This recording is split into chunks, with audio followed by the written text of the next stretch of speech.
নমস্কাৰ বন্ধু বান্ধৱীসকল, আপোনালোকক আজিৰ ভিডিঅ'লৈ স্বাগতম জনাইছোঁ।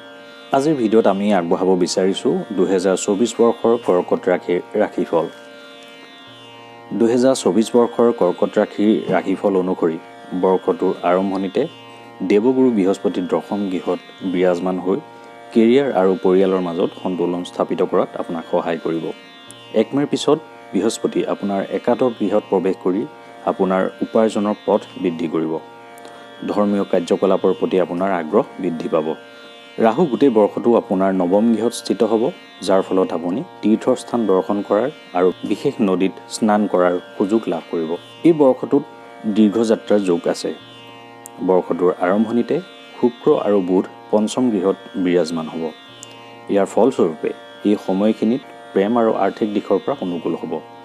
সূৰ্য আৰু মংগল ষষ্ঠ গৃহত আৰু শনি অষ্টম গৃহত স্থিত হোৱাৰ বাবে স্বাস্থ্য সম্পৰ্কীয় সমস্যাৰ প্ৰতি আপুনি সাৱধান হৈ থাকিব লাগিব আৰু ব্যয় নিয়ন্ত্ৰণ কৰাৰ বাবে আপুনি চেষ্টা কৰিব লাগিব। প্ৰেমৰ সম্পৰ্কত বৰ্ষটোৰ আৰম্ভণি যথেষ্ট ভাল হ'ব। বুধ আৰু শুক্ৰৰ দৰে শুভ গ্ৰহ প্ৰেমৰ গৃহত স্থিত হ'ব। আপোনাৰ প্ৰেম জীৱনলৈ নতুন উদ্যম আহিব।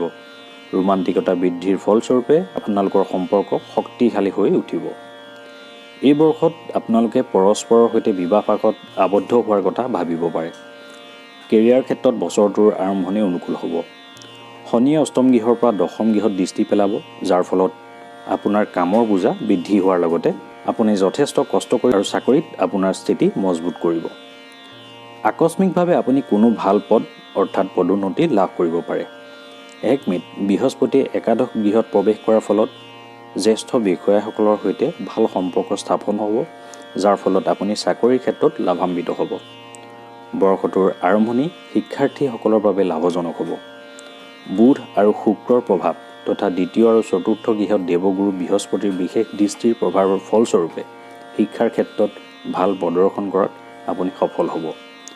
মে', আগষ্ট আৰু নৱেম্বৰ-ডিচেম্বৰ মাহৰ সময়খিনি আপোনাৰ বাবে অতি উত্তম সময় হ'ব। প্ৰতিযোগিতামূলক পৰীক্ষাত সফলতা লাভ কৰাৰ যোগ আছে। পাৰিবাৰিক জীৱন বছৰটোৰ আৰম্ভণিতে অনুকূল হ'ব। দেৱগুৰু বৃহস্পতিৰ আশীৰ্বাদৰ ফলস্বৰূপে আপুনি পৰিয়ালৰ জ্যেষ্ঠ সদস্যসকলৰ সহযোগিতা লাভ কৰিব। সহোদৰসকলেও সহায় সহযোগিতা কৰিব, কিন্তু পিতৃ বা ভাতৃ-ভগ্নীৰ কোনো সমস্যাৰ সন্মুখীন হ'ব পাৰে। পিতৃৰ স্বাস্থ্যৰ প্ৰতি চকু ৰাখক। 30 এপ্ৰিলৰ পৰা 1 জুনৰ মাজৰ সময়ছোৱাত বিশেষভাৱে আপুনি সতৰ্ক হোৱা উচিত। বৈবাহিক জীৱনত বৰ্ষটোৰ আৰম্ভণিতে কিছু চাপৰ সন্মুখীন হ'ব পাৰে। অৱশ্যে বৰ্ষটোৰ মাজৰ সময়খিনি অনুকূল হ'ব। ব্যৱসায়ত উত্থান পতন নিশ্চয়কৈ থাকিব। স্বাস্থ্যৰ দৃষ্টিকোণৰ পৰা আপুনি ধ্যান ৰাখিব লাগিব যে কোনো ধৰণৰ শাৰীৰিক সমস্যাক যাতে উপেক্ষা নকৰে।